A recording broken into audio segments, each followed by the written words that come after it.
Look, normally love-hate, you guys sort of get it, but with free agency, it's very specific. Just as this is, in terms of the free agency moves that happen with the player and the player's team, free agent moves that help their fantasy value, they are loves. Fantasy moves that hurt their value.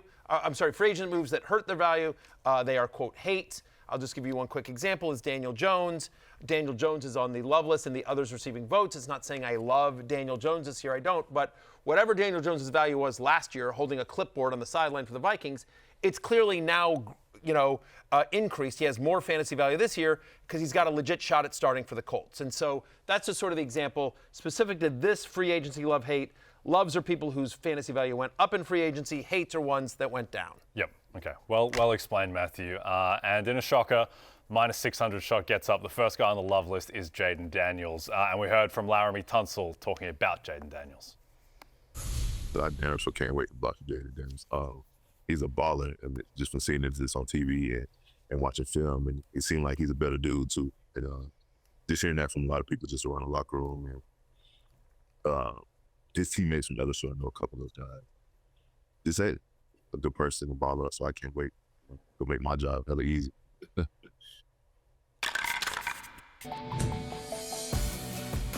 I will say it would have been very cool if he'd showed up in that interview wearing the mask. When are you going to show up to the show wearing the mask? Maybe opening day. We'll see. As we see the Next Gen Stats tweet about Laremy Tunsil in terms of pressure rate allowed at left tackle since 2022. Only 4 players have allowed less pressure than Laremy Tunsil, truly one of the elite tackles in the game. Lawrence, last year Jayden Daniels had, I don't think it's controversial to say that he had the greatest rookie season that anyone has ever had. What do you think the ceiling is for him in year 2? How much better can he get?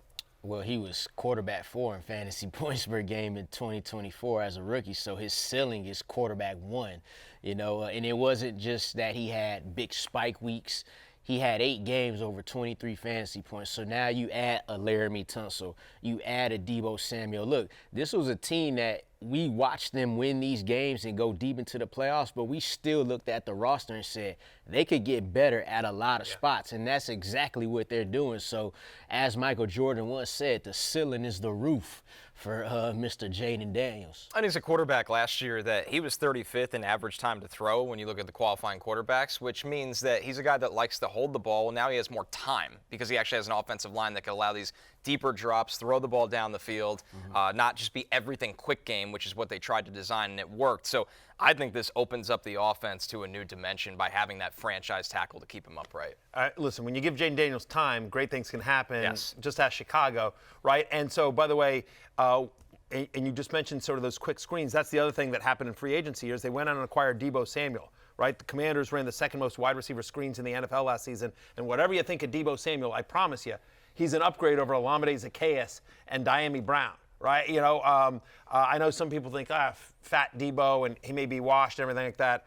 I'm betting on it's a contract year for Deebo. I think things had gone sour in San Francisco. New opportunity here as well. Adam Peters, former assistant general manager in San Francisco, obviously knows Deebo well, was part of the organization that drafted him, was there in 49er territory for a long time with Deebo. So I'm banking on a big comeback, and whatever he is, he will be an upgrade for this offense. So again, adding Tunsil, adding Deebo Samuel, bringing back Zach Ertz, underrated move, but again, somebody who was kind of a great security blanket for Jayden Daniels last year, really clutch on a lot of third downs. So I think it's been a very good offseason so far for Jayden Daniels. Yeah, I think we kind of forget, 2021 Deebo Samuel was the second best wide receiver in football after Cooper Kupp statistically. 2 years ago, he was a massive weapon on a team that was the 1 seed and went to the Super Bowl. So it was a tough year for Deebo. We'll see about the body and whether that can bounce back. So I think that is the key thing for him, but certainly some upside. Some upside as well, Connor, for Caleb Williams, who I think might be the most interesting player in the NFL going into next year. How much do you think, what is the upside for him now in this Ben Johnson offense? Well, the fact that they could actually develop a run game, I think, and I don't think the starting running back for this team is on the roster right now, full transparency. But the reason to develop the run game for Caleb Williams is Ben Johnson, he cares about under center play action. If you get under center play action and the defenses start to bite on that, the best aspect of Caleb Williams is his ability to throw the ball down the field. So that's what they want to develop in the long term. And now they have a totally new interior offensive line. So this group's going to be a lot better. They're going to be able to develop that run game, open up the pass game for the best version of Caleb Williams. Ben Johnson obviously is stapled to his hip. That was the point of this hire. And the dividends it pays could be massive for the young quarterback after an up-and-down rookie season.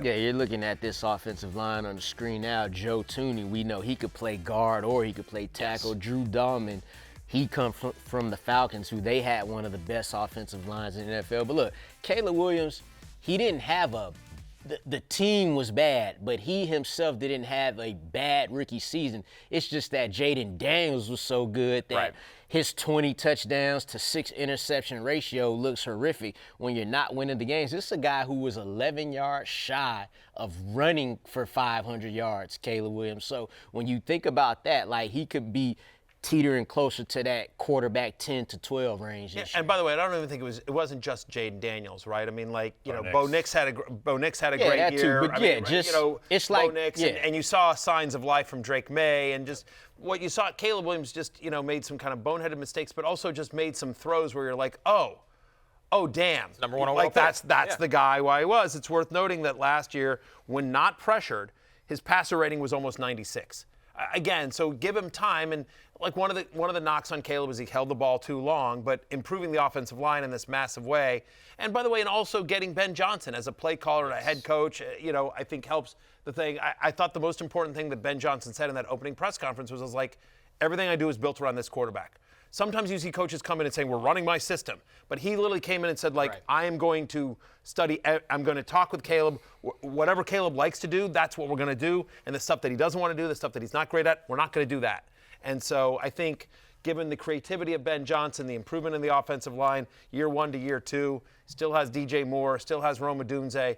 I do think Caleb Williams should be in the kind of QB 10 to 14 range for me next year. With a lot of upside, which is what you love in that range. Yeah, I understand it was against the Jags, but that game that he played in London where he had the 5 touchdowns, like, you don't show those flashes and then fail in the NFL. And that offensive line might be the most upgraded unit in all of football. And also, it's difficult to assess coaching, but it might be the most upgraded offensive coaching situation in the league I'm with you. as well.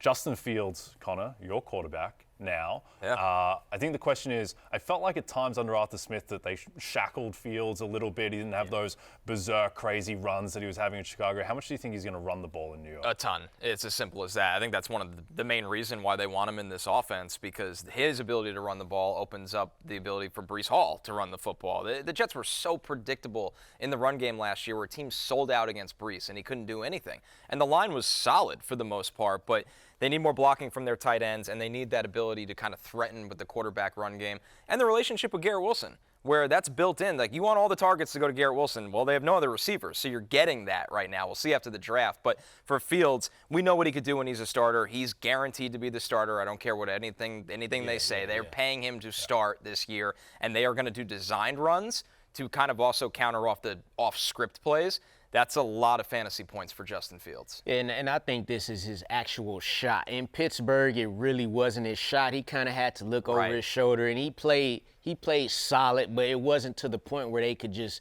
keep him in the game. But you mentioned Garrett Wilson and him teaming up back with him. Justin Fields, in his 6 games, he completed 66% of his passes and had a 5-to-1 TD to interception ratio. That's all the best of his career. So with that running, which he averaged almost 40 rushing yards per game, with Garrett Wilson, with that running game, we could potentially be looking at his best fantasy year yet. Think about it. He was once a QB 6 for the Bears. Like, they had nothing around him. That man ran for 1,100 American rushing yards. Not Australian rushing yards, American rushing yards. Wow. So we might be in for something now. I mean, look, Garrett Wilson's the best wide receiver he's ever played with in his career. Right, and in terms of just in the pros, and right, he is going to this team knowing that he is the guy. He doesn't have to look over his shoulder. And Arthur Smith, who as much fun as we've had with Arthur Smith over the years on this show, I thought Arthur Smith did a good job as the coordinator for the Steelers last year, given what he had to work with. But I do think in the Jets system, they will to your point, they will do more design runs. I think this will be an offense designed more around Justin Fields and less around kind of like, we want to run the ball, play good defense, and not turn the ball over. Right. I mean, exactly. Yeah. Arthur Smith and Mike Tomlin, it's going to be a conservative offense. And I think the Jets will be more aggressive and certainly give Fields chances to earn those sweet, sweet fantasy points. And one thing I'll say, too, the 7th overall pick is probably a tight end or a right tackle. Who does that help? It helps Justin Fields. Yes, it does. The middle of the field throwing and the blocking. And Tyler Warren. Because he can do both. He can Tyler Warren helps other both. ways. Yeah. So, before we move off Fields, Matthew, do you think that Fields is a guy who has a wide range of outcomes, or do you think that we kind of just know what he is and that he is a low-end quarterback one and he doesn't really have the upside that he might have had a couple of years ago? Somewhere in between, in terms of like, I don't think he has a wide range of outcomes because I don't think because of the rushing, there's always going to be a floor there. If he's on the field, he's always going to earn fantasy points because of the legs. I mean, like Tim Tebow was a usable fantasy quarterback, right? Because of the legs. If you're a legitimately mobile quarterback, you'll always have a floor. So I don't think there's a scenario where Justin Fields washes out unless he loses his job. And I don't see, given where the Jets are, I think Fields, barring injury, will get the entire year to prove he has a chance to be the guy when you think about what they're paying him and you think about what's behind him, right? So I don't think there's a wide range of outcomes on that side, but I do think there is, like, if he can put it together, he's got top 5 quarterback and fantasy upside, right? I mean, like, again, if the passing can match the rushing, he's right there with any of the guys. It's just a question of, can the passing be consistent enough? Because that's been the challenge with him throughout his career is it's like he makes some big throws, but then he also makes some, you're like, he can't do 3rd and 5. And you're like, what was that? Yep. Okay, let's take a look at some others receiving votes, some familiar names.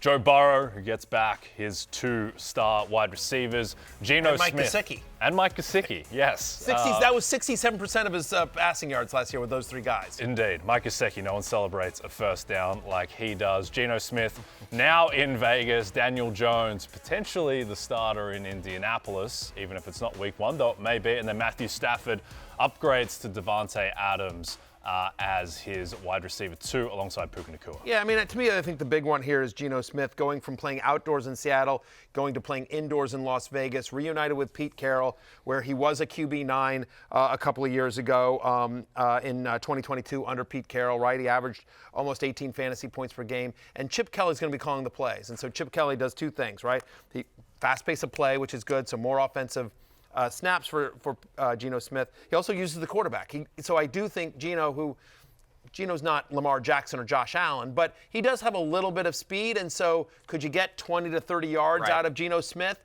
Give you a couple extra points fantasy-wise. So I think he'll be more mobile in Las Vegas than he was at Seattle under Chip Kelly, throwing to Brock Bowers, throwing to Jacoby Myers, and I don't think they're done with that pass-catching room yet either. So I think it'll be an upgrade in talent around Geno from what he would have had in Seattle this year. The point you make about pace, that's something that I feel like in football, people don't talk about pace that much, whereas, say, in the NBA, we do talk about pace. The fact that, like, the Heat play at the 28th fastest pace. That's bad for Tyler Hero scoring points, obligatory Tyler Hero reference. But I do think that probably hasn't infiltrated football as much where, they're going to run more plays. That's just more additional chances to put up passing yards lines. It does. Like, it matters to, like, the teams and their opponents. Like, they talk about that. We just don't talk about it as much because it's not something that you're like, it's so much other stuff going on and you're watching on broadcast and it's like, oh, we don't care about how many plays he actually runs. Well, it actually does matter. And last year in Ryan Grubb's offense, they passed over expectation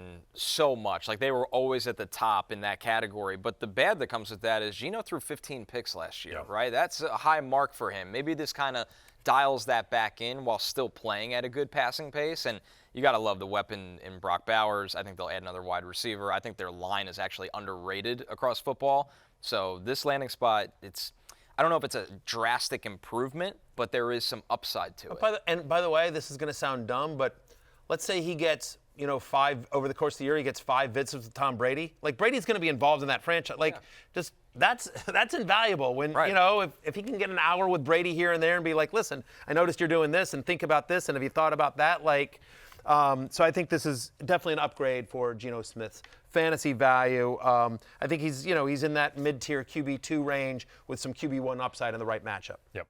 Hey, it's Matthew Berry from NBCSports.com and RotoWorld.com, and I want to thank you so much for watching whatever it is you just watched, or if nothing else, being too lazy to click out of the autoplay after this video started, after whatever it is you actually wanted to watch finished. But now that you're here, I'd like to take a moment here to ask you respectfully now, okay? I'm asking you respectfully to subscribe to the NFL on NBC YouTube channel. You'll get the latest Roto-World fantasy news headlines, all sorts of great shows, including my own Fantasy Football Happy Hour. So go subscribe now. Again, I'm asking respectfully.